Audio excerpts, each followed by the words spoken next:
وَإِذْ قَدَوْتَ مِنْ أَهْلِكَ تُبَوِّئُ الْمُؤْمِنِينَ مَقَاعِدَ لِلْقِتَالِ وَاللَّهُ سَمِيعٌ عَلِيمٌ إِذْ هَمَّتْ طَائِفَتَانِ مِنْكُمْ أَنْ تَفْشَلَا وَاللَّهُ وَلِيُّهُمَا وَعَلَى اللَّهِ فَلْيَتَوَكَّلِ الْمُؤْمِنُونَ۔ ان آیات کا ترجمہ یہ ہے کہ جنگ احد کا وہ وقت یاد کرو جب تم صبح کے وقت اپنے گھر سے نکل کر مسلمانوں کو جنگ کے ٹھکانوں پر جما رہے تھے، اور اللہ سب کچھ سننے جاننے والا ہے۔ جب تمہیں میں کے دو گروہوں نے یہ سوچا تھا کہ وہ ہمت ہار بیٹھیں، حالانکہ اللہ ان کا حامی و ناصر تھا، اور مومنوں کو اللہ ہی پر بھروسہ رکھنا چاہیے۔ یہاں سے آیات کا ایک سلسلہ شروع ہو رہا ہے جس میں اللہ تبارک و تعالی نے جنگ احد کے واقعات پر تبصرہ فرمایا ہے اور اس سے نکلنے والے جو سبق ہیں ان کی طرف مسلمانوں کی توجہ دلائی ہے۔ پچھلی آیات سے اس کا ربط یہ ہے کہ پیچھے اللہ تبارک و تعالی نے مسلمانوں سے فرمایا تھا کہ یہ کافر لوگ اگر تمہارے خلاف کچھ سازشیں کرتے ہیں تو یہ تمہیں نقصان نہیں پہنچا سکیں گے، یعنی پچھلی آیت ہی میں فرمایا گیا تھا کہ وَإِن تَصْبِرُوا وَتَتَّقُوا لَا يَضُرُّكُمْ كَيْدُهُمْ شَيْئًا، اگر تم صبر اور تقوی سے کام لوگے تو ان کی سازشیں تمہیں کچھ بھی نقصان نہیں پہنچائیں گی۔ اب اسی سلسلے میں غزوہ احد کا بیان اس طرح آیا ہے کہ غزوہ احد میں ایک موقع پر مسلمانوں کو شکست کا سامنا کرنا پڑا تھا، تو اللہ تبارک و تعالیٰ اس کے اسباب آگے بیان فرمانا چاہ رہے ہیں تاکہ یہ جو وعدہ کیا گیا تھا کہ اگر تم صبر اور تقوی سے کام لوگے تو دشمنوں کی سازشیں تمہیں کوئی نقصان نہیں پہنچا سکیں گی۔ بظاہر احد کی لڑائی میں جو مسلمانوں کو شکست ہوئی تو اس سے کسی کو یہ خیال ہو سکتا تھا کہ وہاں بظاہر یہ وعدہ پورا ہوتا نظر نہیں آیا، تو اللہ تبارک و تعالی اس ظاہری اور عارضی شکست کے اسباب بیان کرنے کے لیے آیات کا یہ سلسلہ اللہ تبارک و تعالی نے نازل فرمایا ہے اور غزوہ احد کے واقعات پر تبصرہ بھی فرمایا ہے۔ غزوہ احد کا پس منظر یہ ہے کہ سن 2 ہجری میں رسول کریم سرورت عالم صلی اللہ علیہ وسلم کا قریش مکہ سے پہلا باقاعدہ معرکہ بدر میں پیش آیا تھا۔ اس میں اللہ تبارک و تعالیٰ کے فضل و کرم سے مسلمانوں کو واضح فتح ملی تھی، اگرچہ مسلمانوں کی تعداد بہت کم تھی، 313 مسلمانوں پر مشتمل تھی، اور ان کے مقابلے میں ابو جہل کا لشکر 1000 مسلح سورماؤں پر مشتمل تھا۔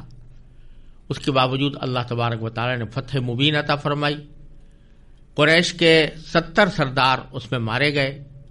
اور 70 گرفتار ہو کر جنگی قیدی بن کر نبی کریم سرورت عالم صلی اللہ علیہ وسلم کے پاس آئے۔ اس شکست کی وجہ سے قریش کی بظاہر کمر ٹوٹ گئی تھی اور ان کو اپنی شکست پر بڑا صدمہ بھی تھا اور ساتھ ہی یہ غصہ بھی تھا کہ اس شکست کا کسی وقت بدلہ لیا جائے۔ چنانچہ سن 3 ہجری میں قریش مکہ نے بڑے سابق انتظامات کے ساتھ مدینہ منورہ پر حملے کا پروگرام بنایا اور نبی کریم سرورت عالم صلی اللہ علیہ وسلم کو اطلاع ہوئی تو آپ نے صحابہ کرام کو جمع کر کے یہ مشورہ فرمایا کہ کفار مکہ کا جو لشکر مدینہ منورہ پر حملہ آور ہونے کے لیے آ رہا ہے اس کا مقابلہ آیا ہم شہر میں رہ کر جیسے محصور ہو کر کیا جاتا ہے اس طرح کریں، یا یہ کہ شہر سے باہر نکل کر ان کا مقابلہ کیا جائے۔ اکثر مسلمانوں کی رائے یہ ہوئی کہ بجائے شہر میں محصور ہو کر مقابلہ کرنے کے باہر نکل کر ان سے ایک کھلی جنگ ہونی چاہیے تاکہ ان کو شکست فاش ہو، اور اس میں خاص طور پر ان صحابہ کرام کا جوش و خروش بھی شامل تھا جو جنگ بدر کے موقع پر اپنی فداکاری کے جوہر نہیں دکھا سکے تھے، اس لیے ان کو شوق تھا کہ باقاعدہ جہاد کے لیے ان کو موقع ملے اور وہ مدینہ منورہ سے باہر نکل کر دشمن کا مقابلہ کریں۔ چونکہ اکثریت کی رائے یہ تھی تو رسول کریم سرور دو عالم صلی اللہ علیہ وسلم نے بھی اسی رائے کے مطابق یہی فیصلہ فرمایا، اور آپ ان قریش مکہ کی تعداد 3000 سپاہیوں پر مشتمل تھی، ان کے مقابلے کے لیے آپ 1000 صحابہ کرام کے ساتھ مدینہ منورہ سے روانہ ہوئے تاکہ باہر نکل کر دشمن کا مقابلہ کیا جا سکے۔ 1000 صحابہ کرام 1000 ساتھیوں کے ساتھ جب آپ باہر نکلے تو عبداللہ ابن ابی جو منافقوں کا سردار تھا، اس نے ایک مرحلے پر پہنچ کر یہ کہا کہ ہماری رائے تو یہ تھی کہ ہم باہر نکل کر مقابلہ نہ کریں بلکہ شہر کے اندر رہ کر مقابلہ کریں، اور چونکہ ہماری رائے نہیں مانی گئی تو ہمیں تو اس وقت 1000 افراد کو لے کر جانا اور 3000 کا مقابلہ کرنا یہ خودکشی معلوم ہوتا ہے، لہذا ہم اس جنگ میں شریک نہیں ہوں گے۔ چنانچہ عبداللہ ابن ابی 300 منافقین کو لے کر حضور اقدس صلی اللہ علیہ وسلم سے الگ ہو گیا، اور اب مسلمانوں کی تعداد کل 700 رہ گئی۔ اس موقع پر بعض دوسرے صحابہ کرام کے دل میں بھی ایک بے ہمتی پیدا ہوئی، لیکن پھر اللہ تعالیٰ نے ان کو توفیق دی اور وہ پھر جہاد کے اندر باقاعدگی کے ساتھ شامل رہے۔ شروع میں جب یہ جنگ شروع ہوئی تو اس سے پہلے رسول کریم صلی اللہ علیہ وسلم نے ایک ٹیلے پر کچھ تیر اندازوں کا دستہ مقرر فرمایا تھا اور ان کو یہ تاکید کی تھی کہ جب تک میری طرف سے آپ کو یہ حکم نہ آئے کہ اس ٹیلے کو چھوڑ دیں، اس وقت تک آپ اس ٹیلے کو کسی حالت میں بھی نہ چھوڑیں۔ اس کے بعد جب جنگ شروع ہوئی تو چند ہی مقابلوں کے نتیجے میں مسلمانوں کی برتری واضح ہو گئی اور مسلمانوں نے کافروں کو شکست دینی شروع کی، یہاں تک کہ جو کفار کا لشکر تھا وہ پسپا ہونا شروع ہو گیا، مسلمانوں کو واضح طور پر فتح نظر آ رہی تھی۔ لیکن چونکہ کفار مکہ کا لشکر میدان چھوڑ کر پیچھے ہٹ چکا تھا اور کچھ مال غنیمت چھوڑ کر گیا تھا، تو بعض صحابہ کرام نے یہ دیکھ کر کہ جنگ ختم ہو گئی ہے اور کفار بھاگ گئے ہیں، انہوں نے مال غنیمت جمع کرنا شروع کیا۔ ٹیلے پر آپ نے جن لوگوں کو مقرر کیا تھا کہ وہ ٹیلے پر قائم رہیں، انہوں نے جب یہ دیکھا کہ جنگ ختم ہو گئی ہے اور مال غنیمت صحابہ کرام جمع کر رہے ہیں، تو ان کے دل میں بھی یہ شوق پیدا ہوا کہ ہم بھی اس مال غنیمت کو حاصل کرنے میں شریک ہوں۔ اگرچہ ان کے سردار حضرت عبداللہ ابن جبیر رضی اللہ تعالی عنہ نے ان کو روکا اور یہ کہا کہ جب تک رسول کریم صلی اللہ علیہ وسلم ہمیں ہٹنے کا حکم نہ دیں اس وقت تک ہمیں یہاں سے ہٹنا نہیں چاہیے۔ لیکن دوسرے حضرات کا خیال یہ تھا کہ رسول کریم صلی اللہ علیہ وسلم کا یہ ارشاد جنگ کے دوران کے لیے تھا، اب جنگ ختم ہو چکی ہے، لہذا ہمیں جانے میں کوئی مذائقہ نہیں۔ چنانچہ ایک بڑی تعداد اسی خیال سے اس ٹیلے کو چھوڑ کر میدان جنگ میں مال غنیمت جمع کرنے کے لیے چلی گئی، اور صرف چند سپاہی کی فداکار صحابہ حضرت عبداللہ ابن جبیر کے ساتھ رہ گئے۔ ادھر اگرچہ ابو سفیان کا لشکر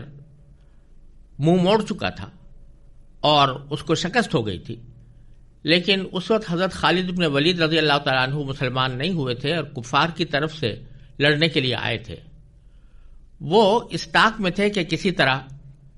اس ٹیلے کی طرف سے مسلمانوں کے عقب سے مسلمانوں پر حملہ کریں جہاں حضور اقدس صلی اللہ علیہ وسلم نے تیر انداز بٹھائے ہوئے تھے، لیکن ان کو موقع نہیں مل رہا تھا۔ آخر جاتے جاتے انہوں نے آخری بار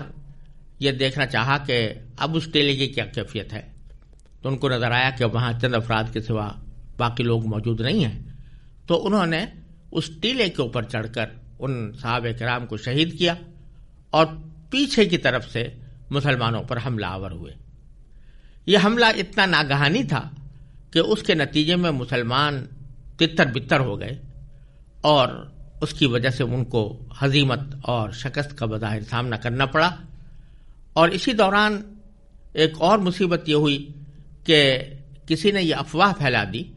کہ نبی کریم سرور دو عالم صلی اللہ علیہ وسلم اس میں شہید ہو گئے ہیں۔ اس کی خبر یا یہ افواہ جب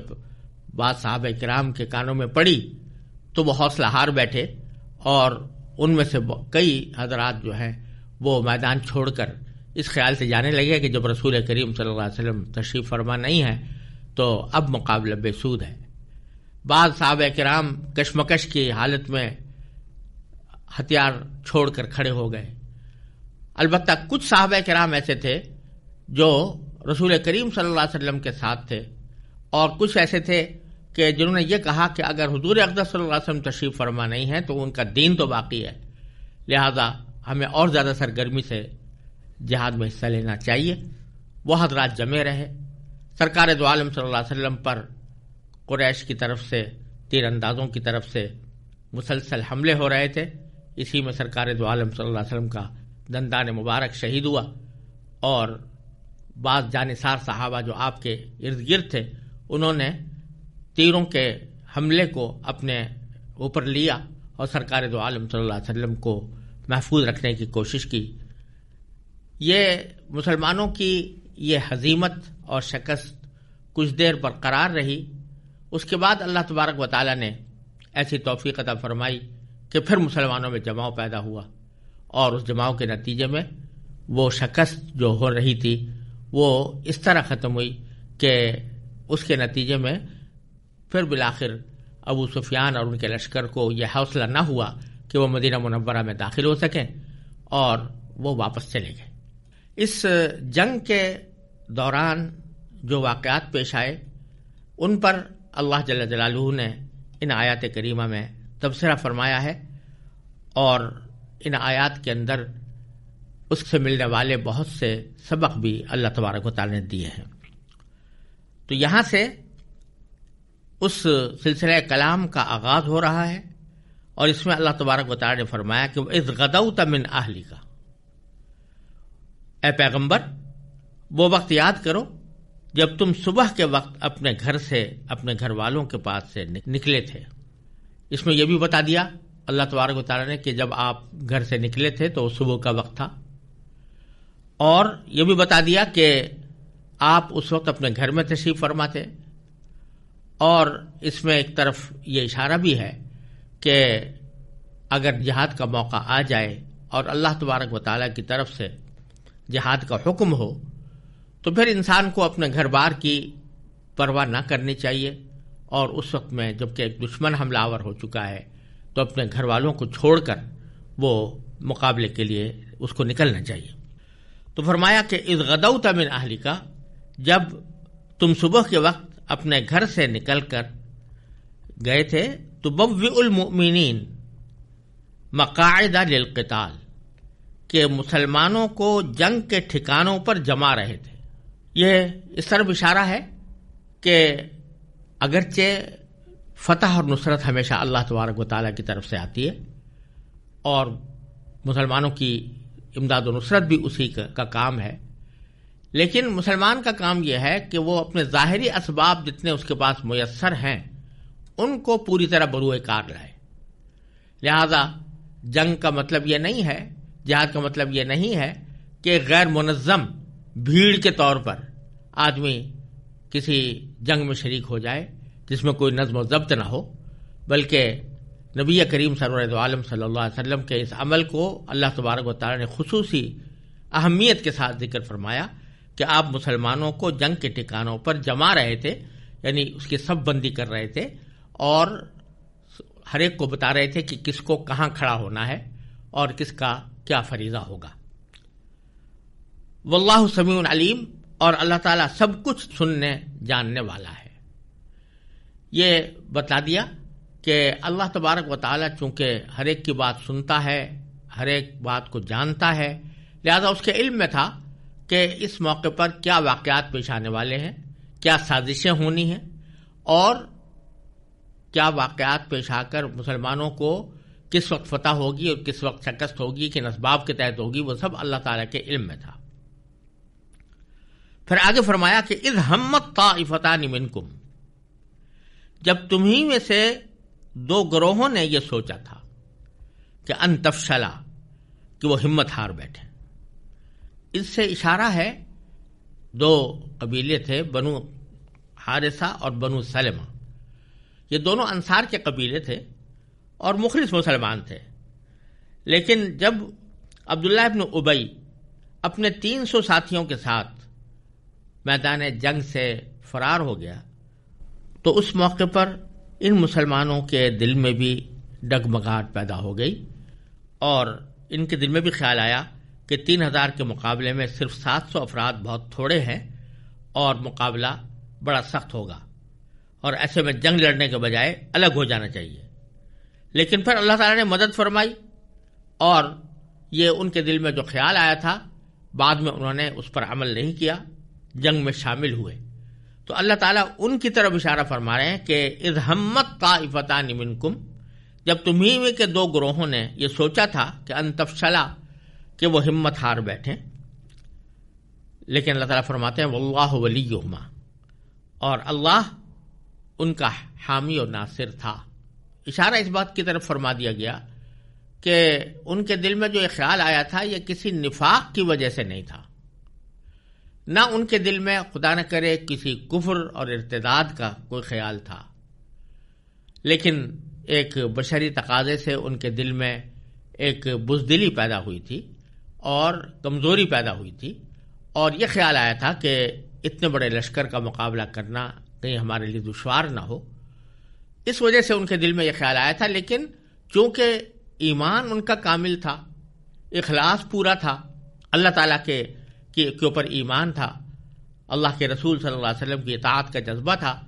تو پھر اللہ تعالیٰ نے ان کی مدد فرمائی واللہ ولیہما، اور پھر فرمایا کہ وعلی اللہ فلیتوکل المؤمنون، اور مومنوں کو اللہ ہی پر بھروسہ رکھنا چاہیے۔ یعنی ان کے دل میں جو یہ خیال آ گیا تھا کہ مقابلہ بڑا غیر متوازن ہے کہ 3000 کا مقابلہ 700 افراد کریں گے، تو اگرچہ حقیقت یہی تھی، لیکن ان خاص حالات میں جبکہ دشمن حملہ آور ہو چکا تھا اور اس کے حملے کا مقابلہ کرنا، دفاع کرنا واجب تھا، فرض تھا، تو اپنے سے اسباب مہیا کرنے کے بعد اللہ تعالیٰ پر بھروسہ ہی رکھنا چاہیے تھا، اور یہ خیالات جو آ رہے تھے کہ ہماری تعداد کم ہے، دشمن بہت زیادہ ہے، ان کے مطابق عمل کرنا نہیں چاہیے تھا، چنانچہ انہوں نے ایسا ہی کیا۔